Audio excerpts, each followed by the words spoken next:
Let's talk about Tier 2 infractions. Obviously, Tier 2 infractions don't hurt as much as a Tier 1 will. Getting one of these will not get you blacklisted or offboarded by Amazon immediately. However, if you manage to rack up 3 of these in a 90-day period, you will be offboarded and probably blacklisted. The big caveat to that is if you get 2 of the same type of Tier 2 infraction in the same 90-day period, the option to offboard and blacklist you immediately is going to be there. So we can go ahead and divide these into 4 separate categories. There are a lot more this time, and I'm not going to go over them in any kind of in-depth detail because a lot of these explain exactly what you did wrong right at the outset. It's built right into the title of each infraction. So let's go ahead and take a look at these.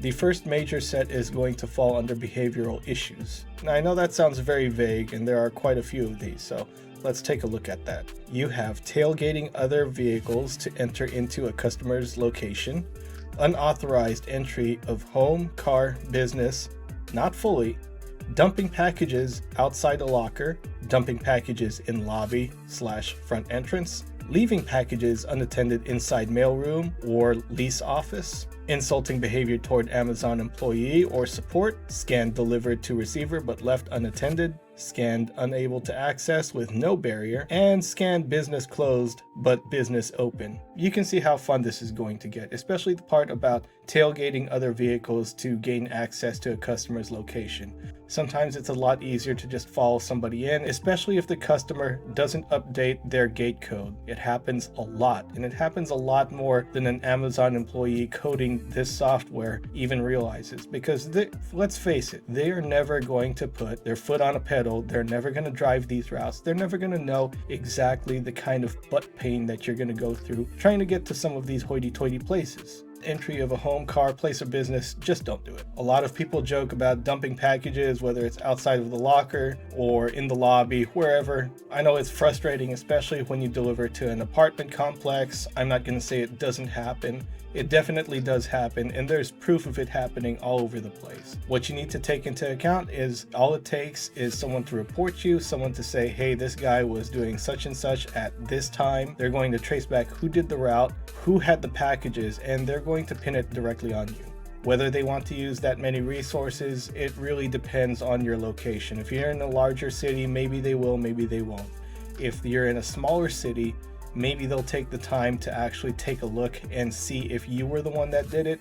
And if you're in a rural area and there's literally like 500 people in a region and they know exactly who works for what, you're probably just going to shoot yourself in the foot.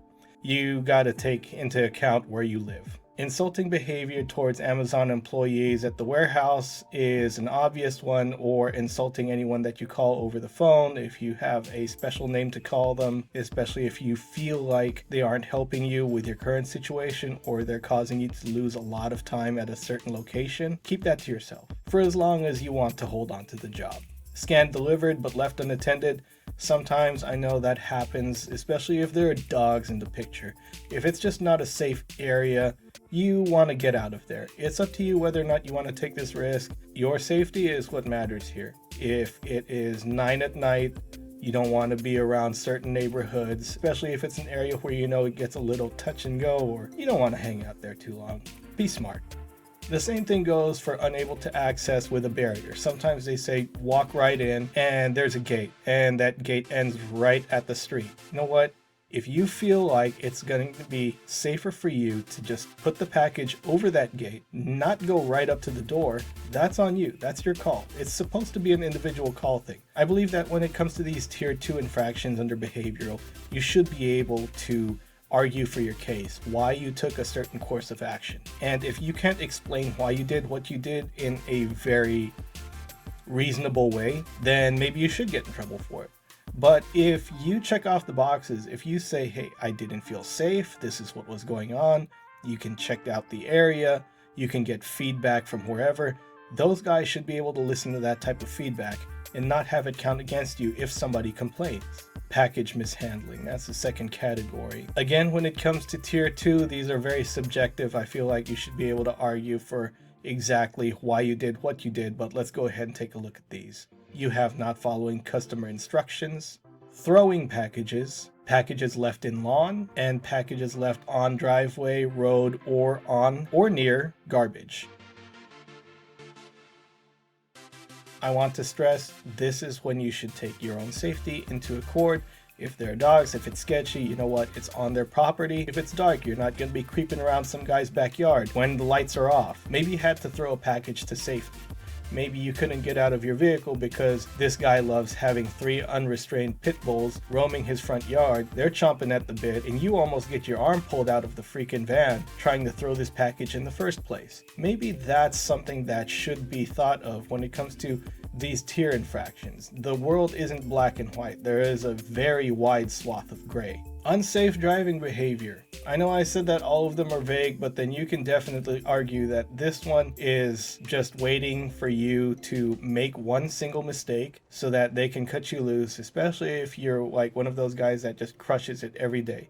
They're not going to want you to stay around to get another raise. Let's take a look. The first one is property damage. The other one for unsafe driving behavior is unsafe driving behavior. What could that be? Could be 5 miles per hour speeding over the limit. How are they going to track that? Mentor plus the new camera. What are they going to be doing about it? Well, if you get 2 of the same type of tier 2 infraction in a 90-day period, you are off-boarded and then you are officially blacklisted from working for Amazon. Now that might be a good or a bad thing. Maybe it pushes you where you actually need to go, but it's definitely gonna suck if you've been relying on this to pay your bills and you have no other way of making it for the month. And the last category is security. And the only tier 2 infraction that I found for security is leaving the keys in the van. No theft involved. So somebody has to be looking at you, leaving the keys in the van and going and making your drop. Somebody has to be following you around. And I know that some DSPs actually do this. They don't understand that Amazon doesn't care about them either. They're as much of a disposable asset as you are. You are disposable to your DSP and they are disposable to Amazon, but that doesn't stop some of these guys from acting like hall monitors. They're the tattletales of the school that grew up and somehow decided, maybe I'm going to start a business and I'm going to run it exactly how I think I should. When in reality, if they were really serious about starting up a delivery business, they should have started a separate wing, separate from Amazon, parallel to their delivery system.